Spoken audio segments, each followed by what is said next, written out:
जिसमें आपकी यह भूल हटेगी तब आपकी भक्ति फलेगी कि ना बेटा आपका है, ना बेटी आपकी है, ना यह कार आपकी है, ना कोठी आपकी है।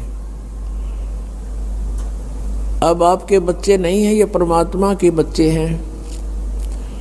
आप परमात्मा के नौकर हो और परमात्मा ने आपके पास ही अपने बच्चे भेज दिए, बेटा या बेटी।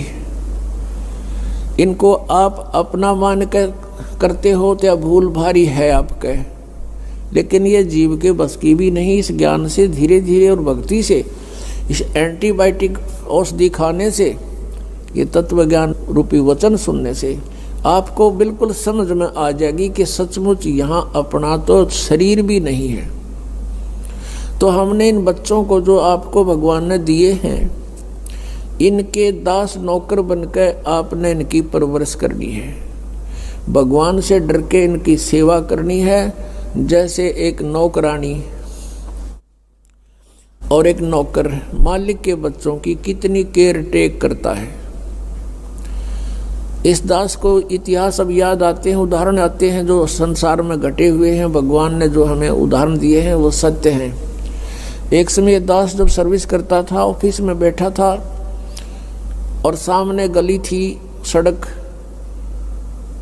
और ऑफिस से 2 मकान छोड़कर लेफ्ट साइड में एक बहुत बड़े धनवान व्यक्ति का मकान था, कोठी थी।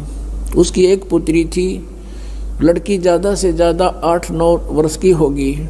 उसके लिए एक नौकरानी छोड़ रखी थी और उस लड़की का स्कूल वहाँ से ज़्यादा 10 फरलांग होगा, यानी 2000 फुट मुश्किल से 5 एकड़ की दूरी पर।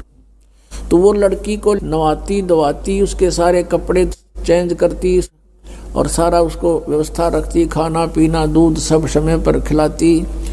और उसको जब छोड़ने जाती थी स्कूल में, पैदल छोड़ के आती थी, थोड़ी दूरी थी, तो वो क्या करती थी, जून के महीने में एक छोटा सा छाता लेकर लड़की पर तो छाता रखती थी और स्वयं धूप में चलती थी, क्योंकि वो मालिक की बेटी थी। और जब उसको नौकरी से निकाल दिया, उसने झांका भी नहीं उधर, और पहले वो उसको इतना प्यार देती थी, शायद माँ भी नहीं दे सकती। तो ऐसे ही हमने इनको मालिक के बच्चे जानकर, और हम सभी यहाँ कष्ट में हैं, दुखी हैं, एक दूसरे को समझकर, जैसे एक सास बहू है और सास बहू का कहते हैं कुत्ते बिल्ली वाला बैर हो जाता है। ऐसा क्यों है? बिना ज्ञान के गाटा जुड़ रहा है।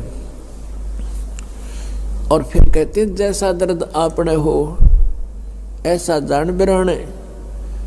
अब जैसे घर का मुखिया है, सास है, उसके अधीन पुत्र वधू है, अब उसके साथ दुर्व्यवहार करेगी तो उसकी आत्मा रोएगी, बोल सकती नहीं।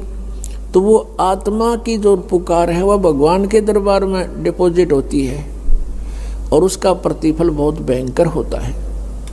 फिर क्या होता है कि कई जगह ऐसा है कि पुत्र वधू इतनी हैवी है सास पर, उसको तंग करती है।